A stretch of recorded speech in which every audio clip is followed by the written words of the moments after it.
Hello friends. अभी हाल ही में SSC के द्वारा एक नोटिफिकेशन एक वैकेंसी निकली हुई है। एसएससी एमटीएस हवलदार के नाम से है वो। तो जो बच्चे इसका फॉर्म भर रहे हैं, जो लोग इसका फॉर्म भर के इसमें सिलेक्शन लेना चाहते हैं, तो उनके मन में एक क्यूरियोसिटी होती है, जानने की इच्छा होती है कि आखिर ये किस चीज़ की वैकेंसी है, इसमें हमें क्या कार्य करना पड़ेगा। जैसे इसकी जॉब प्रोफाइल क्या है, इसकी जॉब लोकेशन क्या रहेगी, इसके ड्यूटी हावर्स क्या हैं, मतलब कितने घंटे ड्यूटी करनी पड़ेगी, इसमें सैलरी कितनी होगी, इसमें प्रमोशन कैसा होगा, इसमें छुट्टियाँ कितनी होगी, वर्क प्रोफाइल क्या रहेगा। तो इन सब का डिटेलिंग करेंगे और हम जानेंगे कि हमें इसमें क्या कार्य मिलेगा, कहाँ करना पड़ेगा, कैसे। तो काफ़ी अच्छी वैकेंसी है। लमसम 3600 वैकेंसी निकली हुई हैं, 3600। उसमें हर स्टेट के अलग अलग वैकेंसी है, स्टेट वाइज वैकेंसी है। 28 राज्य हैं, तो सभी राज्यों की वैकेंसीज हैं, यूटीज की वैकेंसी हैं। बढ़िया वैकेंसी है। जी जान से मेहनत कीजिए, डेफिनेटली आपका सिलेक्शन होगा, बिल्कुल होगा। तो सबसे पहले हम इसका जॉब प्रोफाइल देखते हैं कि इसमें जॉब प्रोफाइल क्या है। तो हम आपको पहले ही बता दें कि ये वैकेंसी पहले अलग से आती थी, लेकिन इस बार एमटीएस के साथ मर्ज होकर आई है, इसलिए काफ़ी लोगों को कन्फ्यूजन हो रहा है। लेकिन ऐसा नहीं कि पहली बार ये वैकेंसी आई है, इसके पहले आप देखेंगे 2018 में ये वैकेंसी आई थी। तो जॉब प्रोफाइल में ये है कि आप जैसे इसमें सिलेक्शन कर लिए तो आपको काम कहाँ करना पड़ेगा। जैसे कांस्टेबल होता है, अब UP police constable, MP police, हर स्टेट का कांस्टेबल होता है। पैरामिलिट्री में कांस्टेबल होते हैं, तो आपको पता है सीआई से बीएसएफ आईटीबीपी इसमें जाते हैं। लेकिन अगर मान लीजिए आप एसएससी एमटीएस में हवलदार हो गए, तो आपको कहाँ काम करना पड़ेगा, कहाँ आपकी ड्यूटी रहेगी, फिक्स ड्यूटी किस डिपार्टमेंट में रहेगी। तो हम आपको बता दें, इसमें आपकी फिक्स ड्यूटी रहेगी। एक डिपार्टमेंट होता है सीबीआईसी, क्या नाम है इसका, सीबीआईसी। इसका फुल फॉर्म होता है central board of indirect central board of indirect custom duties. मतलब जैसे जीएसटी वगैरह होती है, इनमें आपकी ड्यूटियाँ लगाई जाएंगी। जीएसटी जो ऑफिस है इसमें, जैसे सीबीआईसी जो होता है वो central board of indirect customs का डिपार्टमेंट होता है, उसी में आपकी ड्यूटी लगेगी। उसके जहाँ जहाँ ऑफिस रहेंगे उसमें आपको काम दिया जाएगा। और एक है इसमें सीबीएन, एक सीबीआईसी है, एक है सीबीएन। इसका फुल फॉर्म होता है central bureau of narcotics. Narcotics आप सुने ही होंगे, नारकोटिक्स डिपार्टमेंट होता है सेंट्रल ब्यूरो ऑफ नारकोटिक्स। ये हर स्टेट में होता है, दोनों होता है, सीबीआईसी भी होता है हर स्टेट में और सीबीएन भी होता है हर स्टेट में। तो आपको इसी में आपकी ड्यूटी लगाई जाएगी। इसी ऑफिस में आपको मेनली आपकी गार्ड ड्यूटी रहेगी। कौन सी ड्यूटी रहेगी, गार्ड ड्यूटी की वैकेंसी है, आपको गार्ड ड्यूटी कराई जाएगी इसमें। और पूर्ण ऑफिस के गेट्स के हर चीज़ का मतलब सुरक्षा के लिए आपको रखा जाएगा, और ऑफिस में आपको गार्ड ड्यूटी लगाई जाएगी। और हर चीज़ें हैं, मतलब एक प्रकार से काफ़ी अच्छी जॉब है, चले बढ़िया जॉब है। और यही प्रोफाइल है और बढ़िया जॉब है। हम नेक्स्ट टॉपिक देखते हैं, एक क्या है, लोकेशन। खूब अच्छा, मान लीजिए आपका सिलेक्शन हो गया तो लोकेशन क्या रहेगी, कहाँ आपको ड्यूटी दी जाएगी। तो ये ऑल ओवर इंडिया है, आपको हम पहले बता दें कि ऑल ओवर इंडिया है, पूरे भारत में आपको कहीं भी दिया जा सकता है। लेकिन आप जब फॉर्म भरेंगे तो फिलअप करेंगे, उसमें 3 प्रेफरेंस मांगेगा, 3 स्टेट का प्रेफरेंस मांगेगा।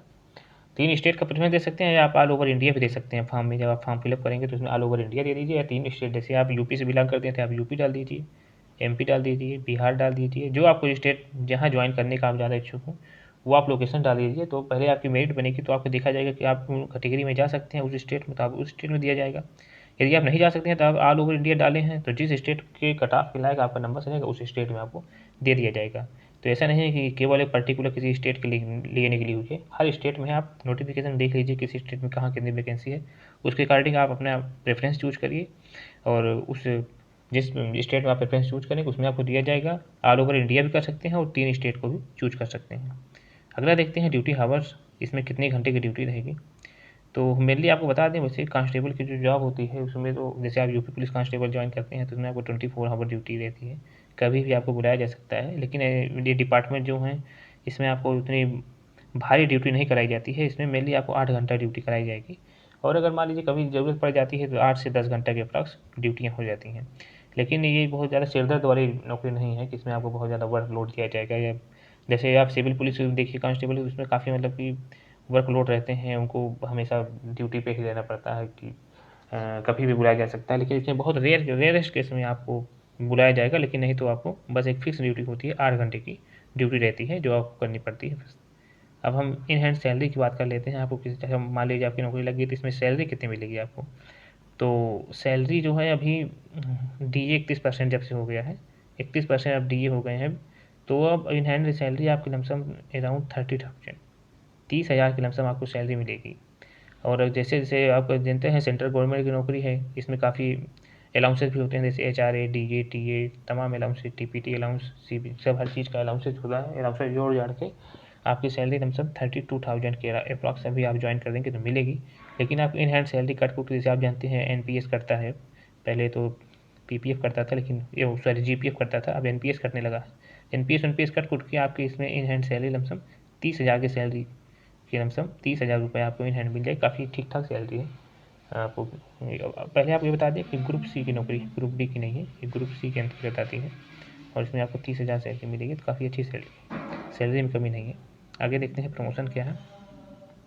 तो जैसे आप नॉर्मली सुनते होंगे कि आप जैसे सिविल पुलिस कांस्टेबल ज्वाइन करते हैं तो पहले आप कांस्टेबल रहेंगे, फिर आप हवलदार बनेंगे या हेड कांस्टेबल जिसे कहते हैं, फिर आप ASI बनते हैं। अब ASI से पोस्ट ख़त्म कर दिया गया है, फिर आप SI बनते हैं, फिर आप इंस्पेक्टर बनते हैं। तो ऐसे इसमें भी प्रमोशन है, सेम ABC यही सीढ़ी इसमें भी है। पहले आप कांस्टेबल ज्वाइन करेंगे, फिर आप हवलदार, फिर ASI, SI, ऐसे आपका प्रमोशन होता रहता है, जो कि हर डिपार्टमेंट का अलग अलग होता है क्राइटेरिया, उसी हिसाब से हर आपका प्रमोशन होगा। प्रमोशन भी काफ़ी अच्छे हैं, इसमें जल्दी प्रमोशन होते हैं।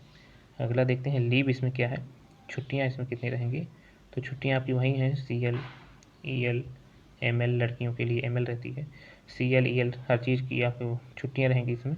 काफ़ी ये जरूरी नहीं है, छुट्टी वही है, 30 छुट्टी रहती है, 30 CL रहती है, 30 EL रहती है, और लड़कियों के लिए ML इसमें छुट्टी रहती है। और इसमें छुट्टी ठीक ठाक है, आपको आसानी छुट्टी मिल जाती है, छुट्टी कोई इशू नहीं है। वर्क प्रोफाइल क्या रहेगा इसमें आपका वर्क प्रोफाइल क्या रहेगी, तो सेम आप जैसे कांस्टेबल होता है, सेम कांस्टेबल के जैसे ही आपको वर्क प्रोफाइल रहेगी। जैसे आप एक नॉर्मल आपने सिविल पुलिस कांस्टेबल देखा होगा, जैसे वो ड्यूटी करता है जिस चीज़ की, वैसे ही ड्यूटी रहती है। बस इसमें रहता है कि आपको ज़्यादा हेक्टेशन मतलब टेंशन वाली ड्यूटी नहीं रहती। आप माइंड फ्री होकर जाइए, बढ़िया अपना गेट पे ड्यूटी कीजिए इधर उधर, फिर आप सीधे अपने कमरे रूम पे जाइए। तो ये आपको जैसे सिविल पुलिस में होता है कि काफ़ी आपको चैलेंजिंग रहती है, पब्लिक के बीच में आपको जाकर काम करना पड़ता है। इसमें पब्लिक के बीच में कोई काम नहीं है, इसमें बस आप ऑफिशियल काम है जो आपको हमने 2 ऑफिस बताए हैं, CBIC और CBN, केवल बस इसी ऑफिस इसका हेडक्वार्टर्स में जाना है, वहीं आपको ड्यूटी करना है। और इसमें इसके अलावा आपको किसी भी डिपार्टमेंट से कोई मतलब नहीं है, सिविल में क्या हो रहा है इससे आपको कोई मतलब नहीं है, इसलिए काफ़ी अच्छी वर्क प्रोफाइल है। और इसमें आपको वैसे बस इसमें कांस्टेबल का मेन काम क्या होता है, लॉ एंड ऑर्डर को मेंटेन करना है, बस और कुछ नहीं। तो काफ़ी अच्छी जॉब है। आप 32-3600 के अराउंड वैकेंसी भी हैं, अच्छी ठीक ठाक वैकेंसी है। यदि आप इसका जुलाई में एग्ज़ाम होगा, CBT 1 होगा, प्री एग्ज़ाम इसका जुलाई में होगा।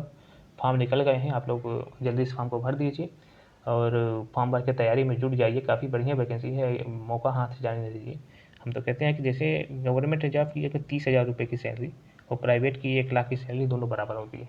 यदि आपको प्राइवेट में 1 लाख रुपये मिले हैं और गवर्नमेंट में आपको 30,000 मिल रहे हैं, तो आप 30,000 को चूज करिए, क्योंकि गवर्नमेंट उसमें सिक्योरिटी है। माने आप यहाँ पर मेन बात होती है सिक्योरिटी की, कि आपको सिक्योरिटी जॉब में सिक्योरिटी कितनी मिलती है। आपने कोविड काल देखा होगा, तो कोविड काल में होगा कि प्राइवेट सेक्टर्स वाले जितने थे वो अपने जो कर्मचारी थे, एम्प्लॉय थे, उनको हटाने लगे, और जो गवर्नमेंट थी वो उनको हटा नहीं सकती थी, क्योंकि सिक्योरिटी है भाई, वो गवर्नमेंट जॉब है। यही तो अंतर है गवर्नमेंट और प्राइवेट में, यही केवल अंतर है, मेनली यही अंतर है कि उसमें जॉब सिक्योरिटी रहती है। गवर्नमेंट में जॉब सिक्योरिटी रहती है और प्राइवेट में जॉब सिक्योरिटी नहीं रहती। वो किसी भी समय प्राइवेट वाले आपको बाहर कर सकते हैं, लेकिन गवर्नमेंट में यदि आप सिलेक्ट हुए हैं तो आपको किसी भी समय बाहर नहीं किया जा सकता है। बाहर किया भी जाएगा तो एक उचित प्रक्रिया के अनुसार बाहर किया जाएगा, वो भी काफ़ी हार्ड होती है वो प्रक्रिया। तो हम तो आपको यही कहेंगे कि आप लोग अच्छे से तैयारी कीजिए, सिलेक्शन लीजिए और अपने घर वालों का, अपने माँ बाप का नाम रोशन कीजिए। और इसके रिगार्डिंग आपको कोई भी अगर क्वेरी होती है तो आप कमेंट बॉक्स में लिखिए, आपका ज़रूर क्वेरी पूरी की जाएगी, उसको हम बताएंगे आपको। और हम सोच रहे हैं कि इसका सिलेबस क्या है, कैसे आपको एग्ज़ाम देना है, इसमें सिलेबस में क्या क्या पूछा जाएगा, इस पर भी हम नेक्स्ट वीडियो लेके आपके सामने आएंगे। सिलेबस क्या है, इसका एग्ज़ाम कैसे होता है, कि कौन कौन से सब्जेक्ट इसमें पूछे जाते हैं, कितने मार्क्स के पूछे जाते हैं, सब कुछ हम आपको डिटेल से बताएंगे। तो आई थिंक आपका इस MTS हवलदार के बारे में जो भी आपके मन में क्यूरियोसिटी रहेगी, जानने की इच्छा रहेगी सब कुछ। हाँ, इसमें आपको वर्दी भी पहनने को मिलती है, आपको वर्दी मिलेगी। जैसे हमने अभी ऊपर एक इमेज लगाया है, ये देखिए आप, एक सेकेंड आपको दिखाते हैं। ये दीवान जी बैठे हैं, तो वैसे ही कुछ आपको मिलेगा, हमने तो ऐसे एक इमेज लगा दिया है। तो काफ़ी अच्छी वैकेंसी है, आप तैयारी करिए। और काफ़ी वैकेंसी आने वाली है, हम आपको फिर से बता रहे हैं कि अभी आने वाली है SSC GD, SSC GD आने वाली है, 17 जुलाई से उसके फॉर्म भरे जाएंगे। MTS फिर चल ही रहा है, दिल्ली पुलिस कांस्टेबल के आने वाली है, यूपी पुलिस कांस्टेबल की मई में नोटिफिकेशन आ जाएगा। आप उसका एग्ज़ाम दीजिए, उसमें तैयारी करिए, उसमें लगिए।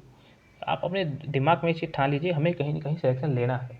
2022 में कहीं ना कहीं सिलेक्शन लेना है, डेफिनेटली लेना है, तब आपका हो जाएगा। नहीं तो काफ़ी बच्चे फॉर्म तो भरेंगे ही, एग्ज़ाम भी देंगे, लेकिन सिलेक्शन उन्हीं का होगा जो जी तोड़ मेहनत करेंगे। जय हिंद दोस्तों, फिर मिलते हैं आपसे नेक्स्ट वीडियो में। Thank you.